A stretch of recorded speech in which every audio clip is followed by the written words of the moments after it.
திருச்சிற்றம்பலம் தில்லையம்பலம் நம பார்வதீபதையே அரகர மகாதேவா. அன்பார்ந்த மெய்யன்பர்கள் அனைவருக்கும் தொட்டியம் ஈசான மருதை தேசிகனின் பணிவான வணக்கத்தினை தெரிவித்துக் கொள்கிறேன். தொடர்ந்து நாம் திருமூலர் நாயனார் அருளிய திருமந்திரத்தினை சிந்தித்துக் கொண்டிருக்கின்றோம். அந்த வகையிலே இந்த வாரம் முழுவதும் அன்னை பராசக்தியின் அருளை பெறுவதற்காக திருமூலர் நாயனார் அருளிய திருமந்திரத்தினை சிந்தித்துக் கொண்டிருக்கிறோம். திருச்சிற்றம்பலம். பாடல்னா மூவருக்கும் முதல்வி அன்னை பராசக்தி என்ற பாடலிலே திருமூலர் நமக்கு அருள் இருக்கிறார். அதாவது என்ன பாடல்னா, காணும் பல பல தெய்வங்கள் வெவ்வேறு, பூணும் பல பல பொன் போல தோன்றிடும், பேணும் சிவனும் பிரமணுமாயனும், காணும் தளவில் நற்காரணி காணே, காணும் தளவில் நற்காரணி காணே.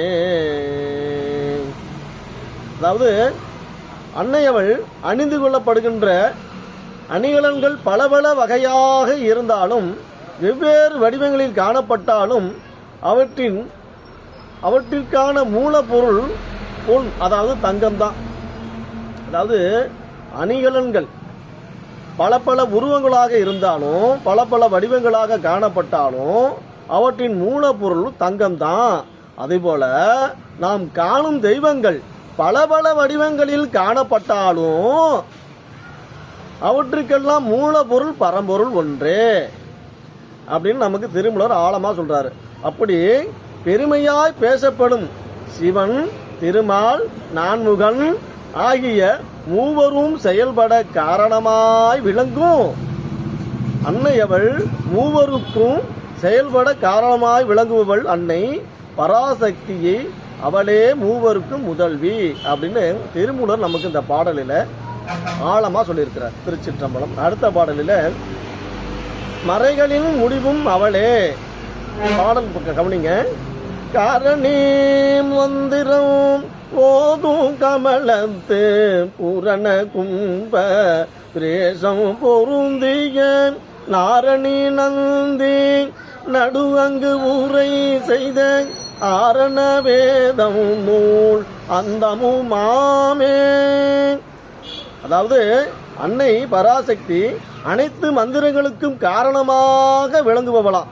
அப்படி தாயை உயர்வாக சொல்லப்படும் சகசரதளம் என்னும் 1000 இதழ் தாமரையில மூச்சு பயிற்சியின் போது செய்யப்படும் பூரண கும்பம், பிரேஷம் ஆகியவற்றில் பொருந்தி விளங்கும் நாராயணி சிவபெருமான் பூர்வ மத்தியிலே வீட்டிருந்து உரை செய்த வேத நூல்களில் முடிவும் அவளே ஆவாள் அப்படின்னு நமக்கு திருமூலர் நாயனார் அருள் இருக்கிறார். அடுத்த பாடலில் ஜபம் செய்யும் முறை.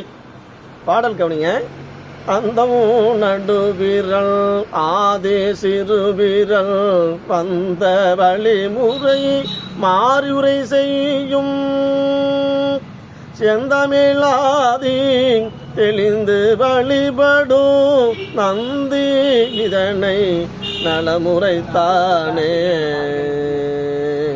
அதாவது மந்திரங்களை உச்சரித்து ஜெபம் செய்யும் போது வலது கை மோதிர விரலின் நடுவிரலிருந்து எண்ணத் தொடங்கி சிறுவிரல் வழியாக சுட்டு விரல் ஈராக எண்ணி வந்த வழிமுறையை மாற்றி நடுவிரலின் நடுவிலிருந்து எண்ணத் தொடங்கி சுட்டு விரல் வழியாக சிறுவிரல் ஈராக எண்ணி செந்தமிழ் மந்திரமாக சிவாய நம என்பதை தெளிந்து வழிபாடு செய்க. இந்த புதிய முறையை நந்தியம்பெருமான் எனக்கு சிறப்பாக உரைத்தளித்தான் அப்படின்னு திருமூலர் நமக்கு சொல்லுகிறார். அதாவது நம்ம வழக்கம் போல என்ன பண்ணுவோம், சிவாய நம சிவாய நம சிவாய நம சிவாய நமன்னு சொல்லுவோம் இல்லையா? அதுபோல இப்போ மாற்றி சொல்றார். எப்படின்னா, நடுவிரல் இருந்து சிவாய நம சிவாய நம சிவாய நம சிவாய நம சிவாய நம இப்படி மாற்றி நமக்கு அந்த ஜபம் செய்தோம்னா அதுக்கு நிறைய வலிமை உண்டு அப்படின்னு திருமூலர் நமக்கு ஆழமாக சொல்லியிருக்கிறார். அடுத்த பாடலில் நவசக்தி நாயகி என்ற பாடலே கொடுத்திருக்கிறார். இதில் உரைத்த நவசக்தி ஒன்று முடிய நிறைத்த ராசே நெடுமுறை எண்ணி பிறை சதம் 8 முன் பேசிய நந்தி நிறைத்து நியதி நியமம் செய்தானே. அதாவது நவசக்திகள் என்றும் சிறப்பித்து சொல்லப்படும் தேவியின் 9 தோற்றங்களில் ஒன்றான மனோன்மணியை தலையிலும் மற்ற 8 சக்திகளை வரிசையாக அமைக்க எண்ணி உடம்பின் 8 கலைகளிலும் நிற்கச் செய்து நந்திய பெருமான் ஒழுங்கு செய்து முறைப்படுத்தி உள்ளான் அப்படின்னு இந்த பாடலில் ரொம்ப தெளிவாக சொல்லியிருக்காரு. நமக்கு தலைக்கு மேலே உச்சியில் மனோன்மணி தாய் இருக்கிறாளாம். திருச்சிற்றம்பலம் தில்லை அம்பலம் நம பார்வதி பதையே ஹரஹர மகாதேவா. நாளை சந்திப்போம். திருச்சிற்றம்பலம்.